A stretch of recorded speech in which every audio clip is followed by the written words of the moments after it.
আসসালামু আলাইকুম। আজ আমি শেয়ার করছি নরম ও মজাদার পনির পরোটার রেসিপি। এই রেসিপিটি খুব সহজ ও কম সময়ে তৈরি করা যায়। লাঞ্চ ও টিফিনের জন্য একদম পারফেক্ট রেসিপি। তো ভিডিওটাকে স্কিপ না করে প্রথম থেকে শেষ পর্যন্ত দেখতে থাকো। আর আমার মেয়ে যেটা সাইড থেকে আওয়াজ করছে সেটাকে চাইলে তোমরা স্কিপ করে দিতে পারো। তো চলো ভিডিওটা এখন আমি শুরু করি।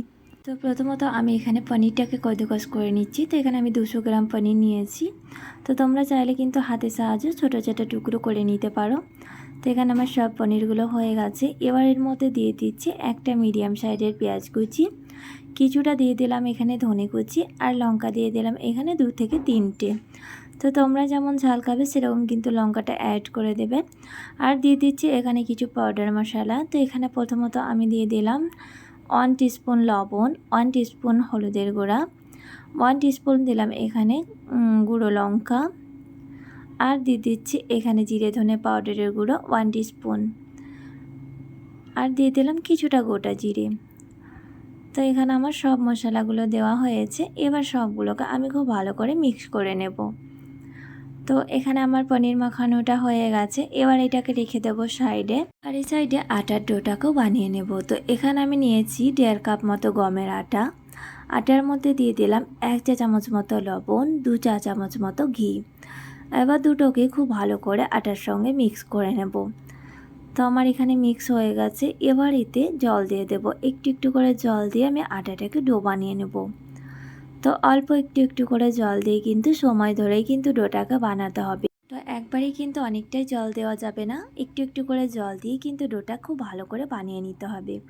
আর ডো বানানোর সময় যেমন চিটচিটে ভাবটা না থাকে।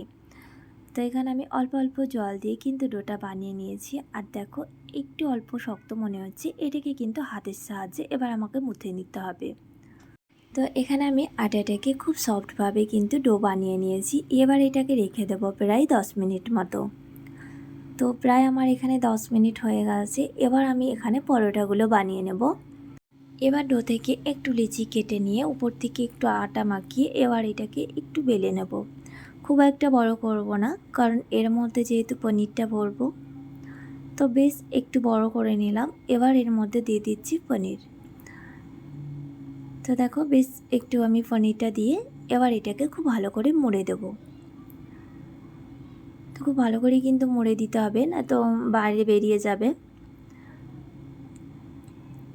এবার একটু আমি প্রেসার দিয়ে দিয়ে এটাকে দেবে নিলাম। তো প্রায় আমার দেখো এখানে হয়ে গেছে। এবার এটাকে আমি খুব অল্প অল্প করে আটা দিয়ে দিয়ে বেলে নেব। আর খুব প্রেসার কিন্তু দেওয়া যাবে না, খুব আলতো হাতেই কিন্তু এটাকে বেলে নিতে হবে, যাতে যে পনিরটা সেটা কিন্তু উপর দিয়ে বেরিয়ে চলে আসবে। তো এখানে আমি খুব সফট হাতে কিন্তু রুটিগুলো বেলে নিয়েছিলাম। তো এখানে আমার বেলাটা হয়ে গেছে। এবার এটাকে সেঁকে নেব। তো তাওয়াটা আমি কিন্তু প্রথমত হিট করে নিয়েছিলাম। তাওয়াটা আমার খুব ভালো হিট হয়ে গেছে। এবার রুটিগুলো সেঁকে নেব। তো যে সাইডটা আমি বেলেছিলাম সেটা কিন্তু উপরে দিলাম, আর কিন্তু যেটা তলায় ছিল সেটা কিন্তু তলাতেই আছে।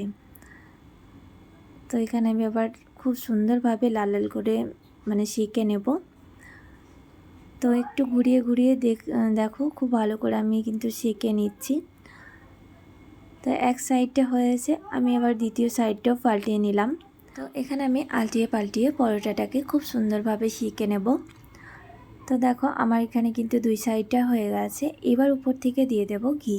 এবার বেশখানি ঘি দিয়ে পরোটাটাকে সেঁকে নেব। তো এখানে আমি প্রায় 2 থেকে 3 চামচ মতো ঘি দিয়েছিলাম। তো একটু বেশি ঘি দিলে একটু পরোটাটা খেতে ভালো লাগে।